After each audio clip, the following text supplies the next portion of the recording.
Satu ketika saya pernah ngobrol dengan Wakil Gugus Tugas Penanganan COVID-19 di Kabupaten Cirebon, yang kemudian menganalogikan eh, masyarakat yang menghadapi COVID ini seperti halnya kita mau menyeberang jalan.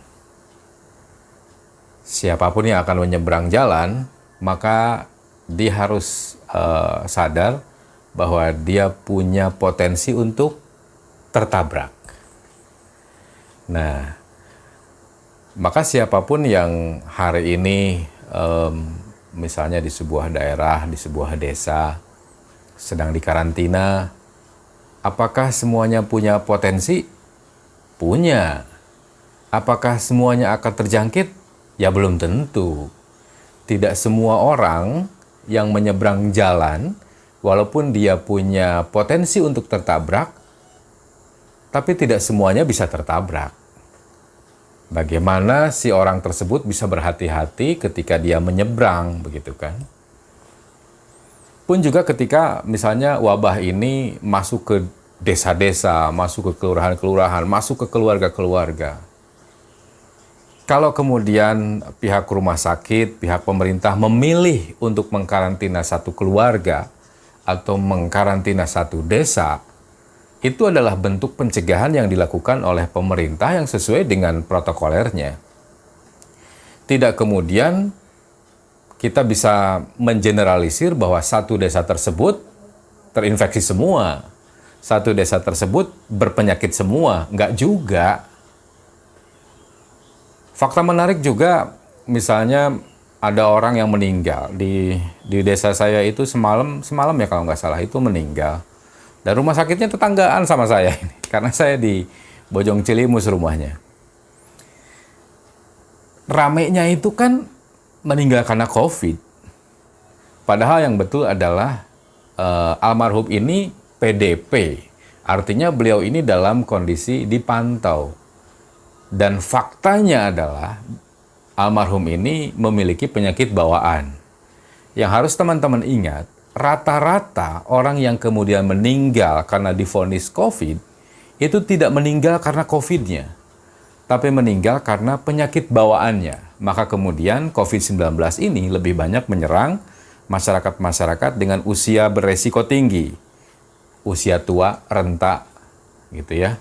Kalau bagi mereka yang usia-usia produktif, itu mereka mungkin bisa kena, tapi kemungkinan mereka akan meninggal, kecuali memang sudah takdirnya ya, itu sangat kecil. Yang besar adalah mereka yang produktif punya kemungkinan bisa membawa virus itu ke tempat lain. Jadi sekali lagi ya, menggunakan teori orang menyeberang. Ketika kamu menyeberang, maka kamu punya kemungkinan untuk tertabrak. Tapi belum tentu juga kita setiap mau nyebrang atau setiap orang nyebrang itu ketabrak. Bagaimana kita bisa menghadapi ini dengan sebijak mungkin dan sewajar mungkin? Sekarang, kenapa kemudian mayat-mayat yang meninggal di rumah sakit, yang apalagi yang tadinya ODP, PDP terutama, itu mereka kemudian diproses jenazahnya dengan cara COVID. Yang harus diingat adalah hasil swab itu tidak bisa kita swab hari ini, kita dapat hasil hari ini. Atau apalagi rapid. Rapid itu butuh waktu cukup lama ya di Indonesia itu. Banyak kejadian orang yang sudah meninggal, rapidnya baru keluar. Maka daripada mengambil resiko, para tenaga medis ini memutuskan untuk membungkus mayat tersebut dengan cara COVID. Ingat nih, ada kejadian di satu desa. Karena sudah kebiasaan memandikan jenazah, mayat COVID malah dibuka di rumah. Akhirnya 15 orang terkena COVID. Walaupun itu masih kita cari tahu beritanya nih, itu positif COVID atau jadi ODP. Yang jelas sih jadi ODP pasti. Kemudian stigma-stigma itu muncul kembali ketika ada seseorang yang meninggal, dikebumikan di daerahnya, dan seterusnya. Wah, kalau ini kayaknya kita harus banyak memutar video-video sebelumnya yang disampaikan misalnya oleh Gubernur Jawa Barat juga pernah bikin video mengenai hal ini. Pak Ganjar Pranowo Jawa Tengah juga pernah membuat video ini.